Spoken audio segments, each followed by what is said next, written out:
Good morning. It's Monday, December 23rd, and that means two things. It is the start of what the Germans call Zwickend den Jahren, and it's time for the Lighting Industry News Brief brought to you by KeystoneTech.com and the UL 924 certified tamper-proof emergency LED tube, seamlessly incorporating a rechargeable battery into the form itself, into the form of the tube itself.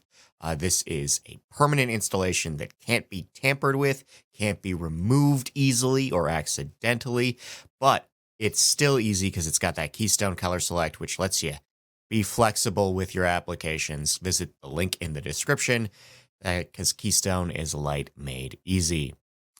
We have two Christmas tree bills from the U.S. Department of Energy updating the Model Energy Code in line to match recommendations from the IECC and the Pacific Northwest National Labs, as well as a new offer of $2 million to nonprofits. This is a efficiency program that will cover 17 states. Zaga has released Book 26. This introduces linear socketable LED modules for future-proof fixtures. We might not have to throw away so much junk now. The following awards are seeking submissions before the following deadlines. If you would like to be recognized by the IES NYC's Lumen Awards, you have until the 10th of January. If you are interested in NLB's Tesla Awards, you have until the 20th. Jan 28th, if you want to be in ECNM's, that's Electrical Contractor Magazine's Product of the Year, or if you want to be in the general IES Illumination Awards for projects that you have until February 21st. We have a recall alert for Mr. Christmas brand decorative lighting controls. They might catch fire. Susi has bought Genera New Energy. This is an energy transition fund buying the entire stock of the Italian service company. The IALD formally opens their Texas chapter. It'll operate out of Dallas. Knuckles Fund has announced their grant proposal deadlines. You have until the 7th. That is for student projects. Nucleus has bought Rymon. Rymon distributes generators, masts, and lighting for emergency situations. Cree LED has entered a licensing deal with Daktronics for their display IP. More on that in a second. Profits are up at Zumtobel with half one overview showing 5% gains, which has led to yet another share buyback. 22,000 shares back with the board this month. We have a possible executive order to end daylight saving time. There's been a bipartisan bill to end daylight saving time, making it standard year-round. That's been stuck in Congress for years, actually. Braga Outdoor Lighting has launched a new website. It's nice. And the ALA has launched their second year of the Women's Mentorship Program.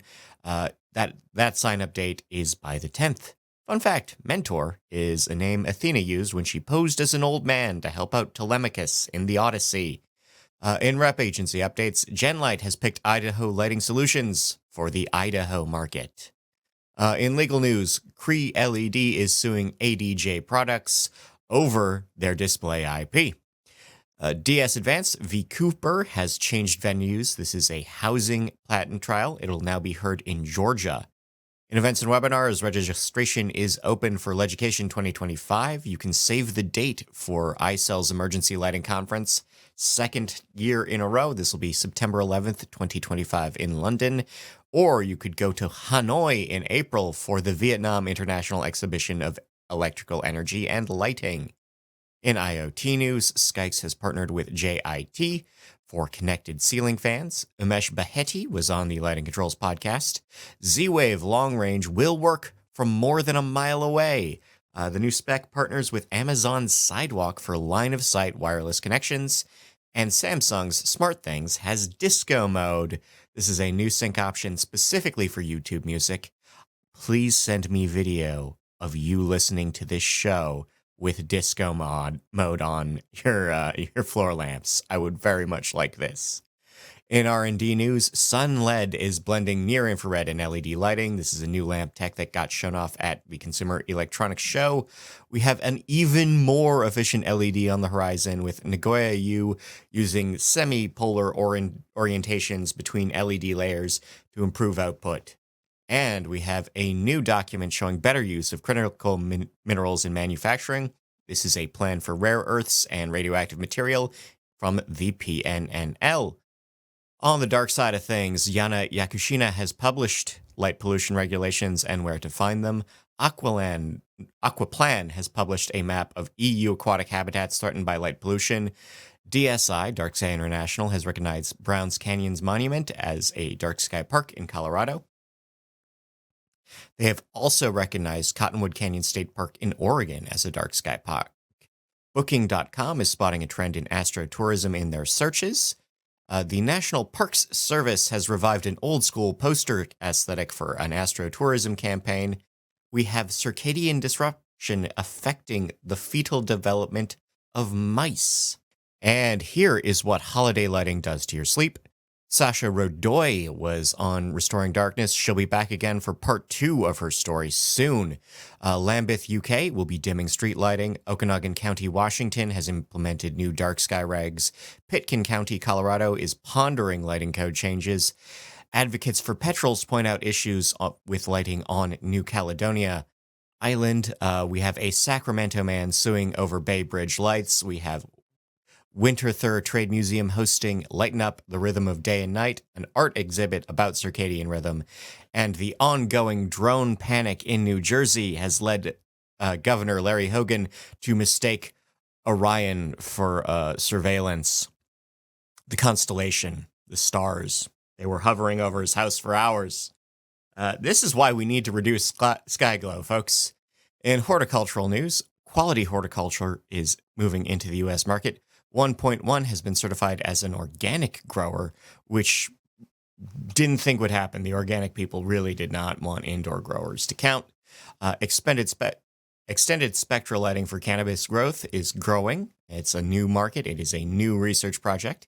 We have Plenty pivoting entirely to indoor strawberries, and Tesco is backing 2 indoor berry farms in the UK.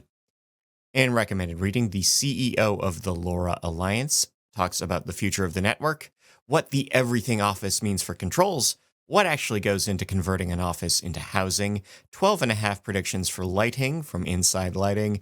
We have 5 questions with NEMRA lighting. We have the future of circadian science. We have the big light and sensory issues. The NLB releases a lighting forum on video.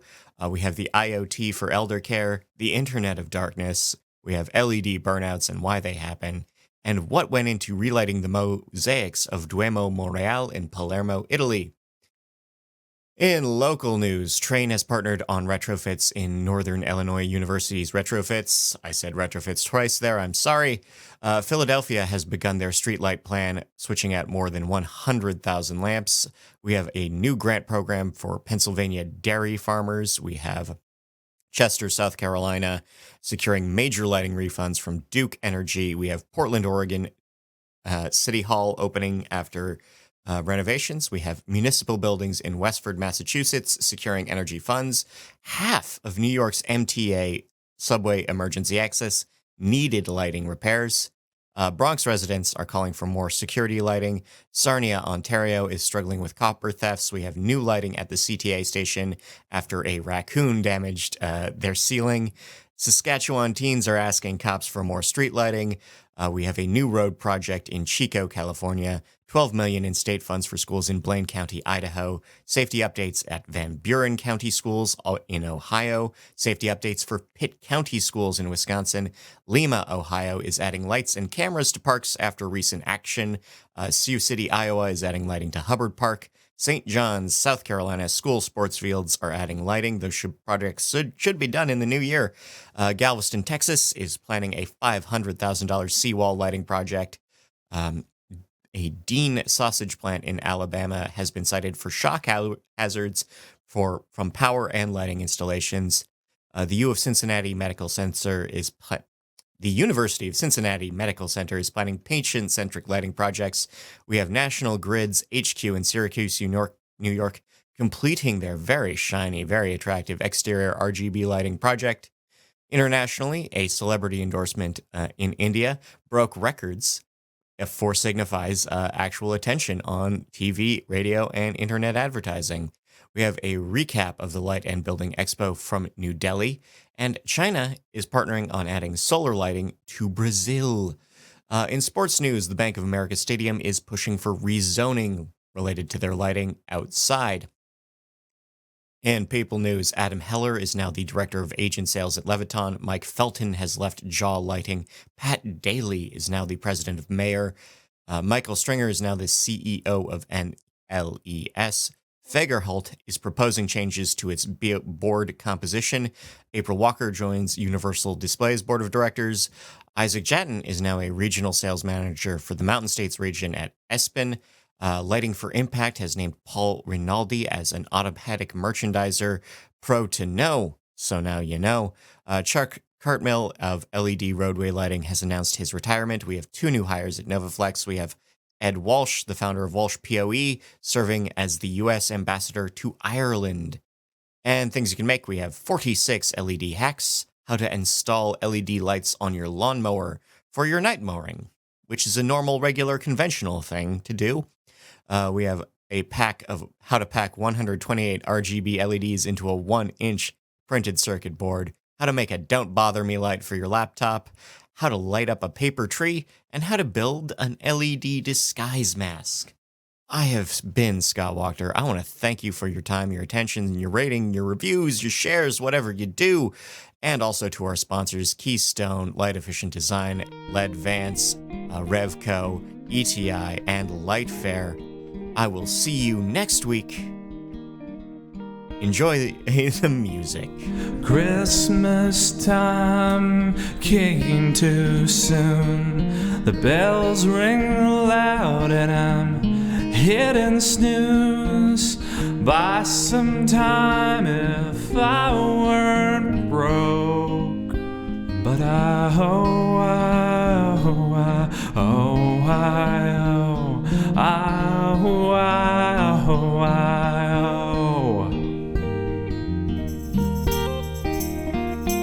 my credit card is full of doubt. My government won't bail me out. This year I must take it slow. But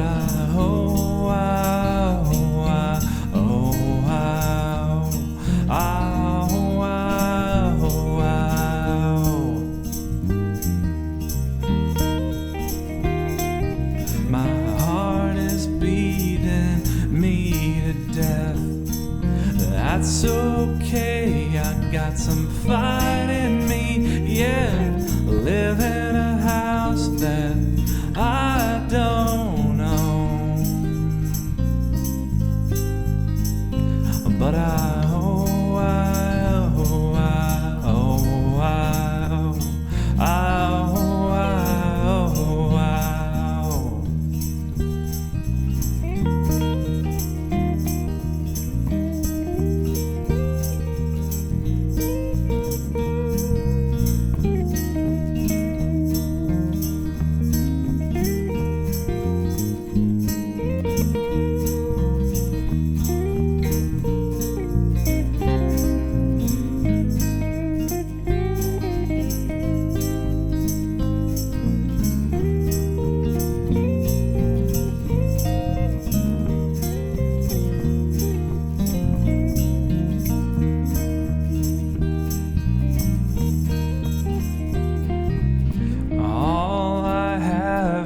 is me to give. I hope I'm on your Christmas list. I've got more love than winter's got snow.